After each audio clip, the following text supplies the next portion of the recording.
Shalom, shalom, bien-aimés. Rhapsodie des réalités du vendredi 15 août 2025. Autorité illimitée, notre thème d'aujourd'hui. Pasteur Christ partage avec nous sur Jean 14, verset 13. Et tout ce que vous demanderez en mon nom, je le ferai, afin que le Père soit glorifié dans le Fils. Gloire à Dieu. Il n'y a pas de limite à ce que nous pouvons faire au nom de Jésus. Nos potentiels, nos capacités, notre force, notre sagesse, notre domination et notre puissance sont infinis parce que nous le représentons. Nous vivons en son nom. Nous pouvons faire tout et n'importe quoi en son nom. C'est l'une des raisons pour lesquelles vous devez être audacieux, tenace et ne jamais agir comme une victime, car en Christ vous êtes plus que vainqueur. Relisez ce que le Seigneur Jésus a dit dans notre verset d'ouverture. Et tout ce que vous demanderez en mon nom, je le ferai afin que le Père soit glorifié dans le Fils. Seul le nom de Jésus exerce une autorité illimitée, une puissance qui change les situations désespérées et rend toutes choses possibles. Quel nom! Il n'est donc pas étonnant que la Bible dise « C'est pourquoi aussi Dieu l'a souverainement élevé et lui a donné le nom qui est au-dessus de tout nom, afin qu'au nom de Jésus, tout genou fléchisse dans les cieux, sur la terre et sous la terre, et que toute langue confesse que Jésus-Christ est Seigneur à la gloire de Dieu le Père. » Philippiens 2, versets 9 à 11. Puis, dans Marc 16, versets 17 à 18, le Seigneur Jésus lui-même a dit « Voici les miracles qui accompagneront ceux qui auront cru en mon nom. Ils chasseront les démons, ils parleront de nouvelles langues, ils saisiront des serpents. S'ils boivent quelques breuvages mortels, il ne leur fera point de mal.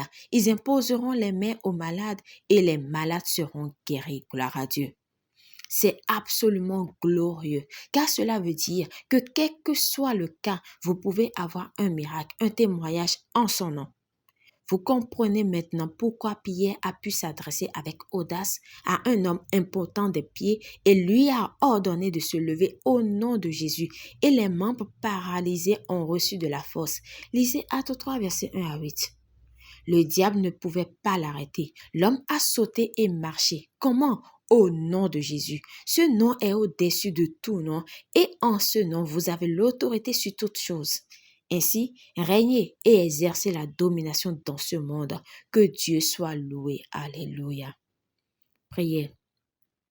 Cher Père, merci pour la puissance du nom de Jésus par laquelle je règne et j'exerce la domination dans ce monde. En son nom, je chasse les démons, je guéris les malades et je marche dans la victoire. Rien ne m'est impossible parce que je fonctionne dans l'autorité de ce nom glorieux. Merci pour le privilège d'utiliser le nom de Jésus et de vivre triomphalement aujourd'hui. Amen. Pour une étude approfondie, nous lisons Actes 3, versets 1 à 8. Marc 16, verset 17. Philippiens 2, versets 9 à 11. À présent, nous aimerions vous donner l'opportunité de recevoir le Seigneur Jésus-Christ dans votre vie, de croire en son nom et de pouvoir marcher selon la parole de Dieu, de pouvoir demander les choses en son nom, de pouvoir fonctionner en son nom. Il a dit, vous imposerez les mains aux malades et les malades seront guéris.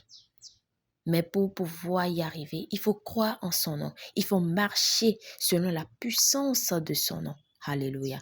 Nous vous invitons donc à faire cette prière de tout votre cœur et de manière à vous entendre. Gloire à Dieu.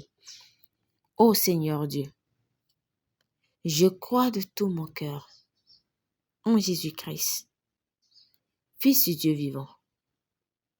Je crois qu'il est mort pour moi et Dieu l'a ressuscité des morts. Je crois qu'il est vivant aujourd'hui. Je confesse de ma bouche que Jésus-Christ est le Seigneur de ma vie à partir d'aujourd'hui. Par lui et en son nom, j'ai la vie éternelle. Je suis né de nouveau. Merci Seigneur d'avoir sauvé mon âme. Je suis désormais un enfant de Dieu. Alléluia. Vous pouvez lire Romains 10, versets 9 à 10. Félicitations, si vous avez fait cette prière, vous êtes désormais un enfant de Dieu.